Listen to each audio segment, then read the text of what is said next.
Good morning. I'm in North Norfolk in the countryside at Norfolk Brew House, and today we're going to brew something special, a bestseller but with a twist. So I'm with David and I'm with Steve. Hi. And we're going to be brewing Pintail today, but with a difference. So why do you think Pintail is so successful? It's been a bestseller for a long time, hasn't it? Just the really light hoppiness of the Motueka hop. It's just a really citrus, easy drinking, soft hop, and people seem to love it. So yeah. The lower gravity helps as well. It's always something. 3.9 is a nice starting gravity, it's a nice sessionable gravity, so it gives everyone a chance to have a half or a pint, and it's not going to knock you out. It's nice and easy drinking beer, very easy drinking. So yeah, I guess that's the real reason for its popularity. Brilliant. And for the City of Ale Festival in Norwich, you're going to change this recipe slightly and do something new with the hops and maybe knock the ABV down a little bit. So talk about that. Yeah, so the City of Ale is a load of ale trails, 9 ale trails around pubs in Norwich. There's 59 pubs, and the Plaster's on one of the trails. And he has, linking from the Plaster's, has Pintail on permanently, and he thought it'd be quite funky to add an R on, call it Pin Trail for the trail, and then just drop the ABV down a bit because people are on the trails and drinking. So that's the idea, and it's kind of like take the base of the hops in terms of the recipe that we use for Pintail, but see if we can use it with some funky Faram's experimental hops, so UK hops really. So it's the UK cousin of Pintail. Fantastic. And the grist is the same, Steve? Exactly the same grist, just reduced slightly to give us that 3.4 instead of 3.9 we usually aim for.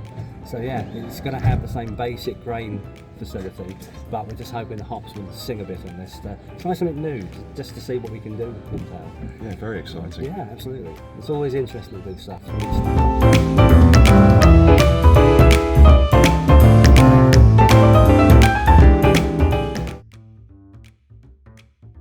I'm in the office with David, who's the co-owner with his wife Rachel of Norfolk Brew House.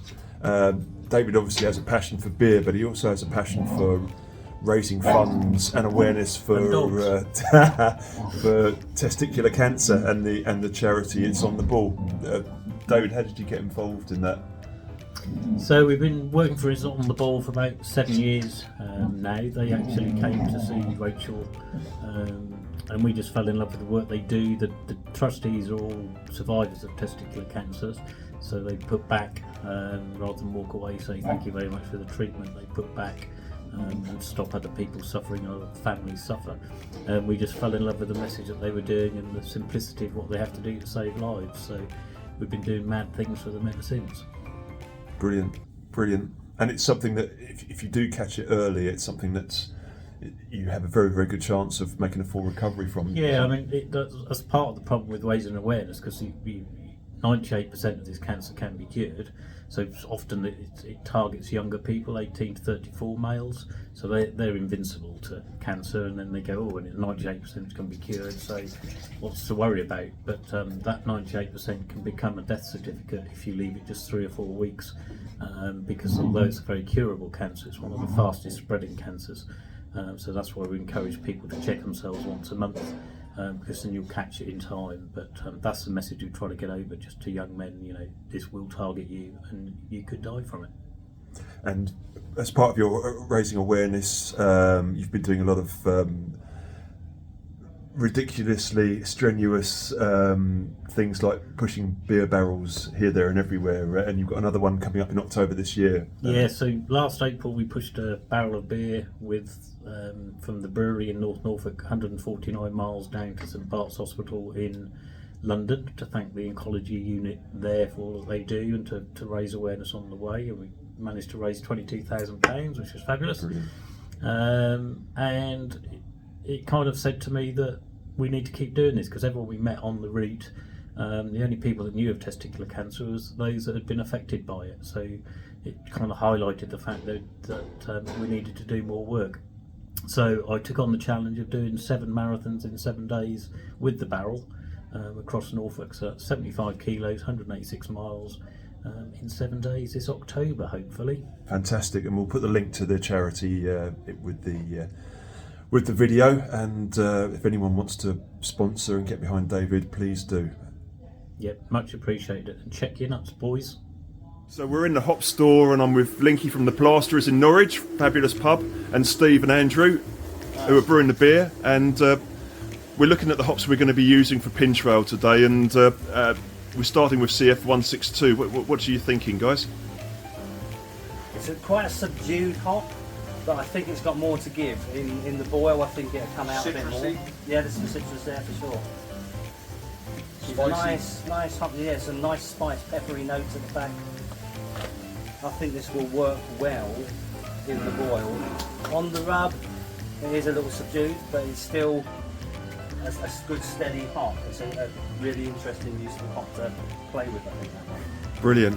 And this is CF325, and that's come from the Charles Faram breeding program. Nice large cones, Last already, yeah. yeah. Expect Hard that and a to run do for its money. serious work. Oh, yeah, much more punchy, yeah. Insane oil levels. Yeah, really. Look at that Yeah. coating. Look Yeah, I at can that. expect Yeah, I can big smell that things from from here. this one. Yes. Pure gold. That's going to do well, I think. And from a point of view of bittering, we're going to use... Admiral, we're using now steady one for Pintail. Admiral, which is a lovely steady 13.7, yeah. Nice high alpha hop.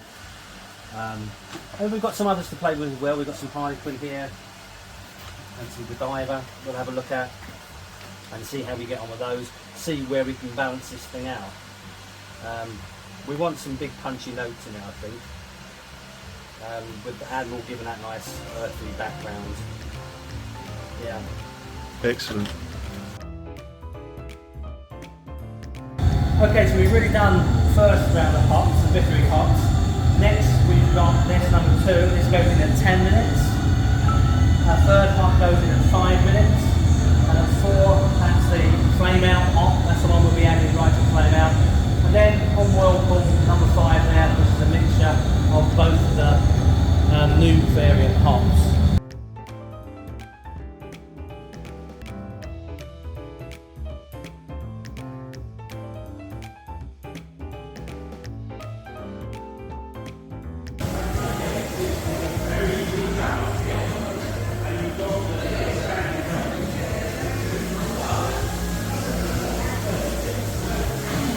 So the bittering addition going in, it's Admiral. Lovely, lovely.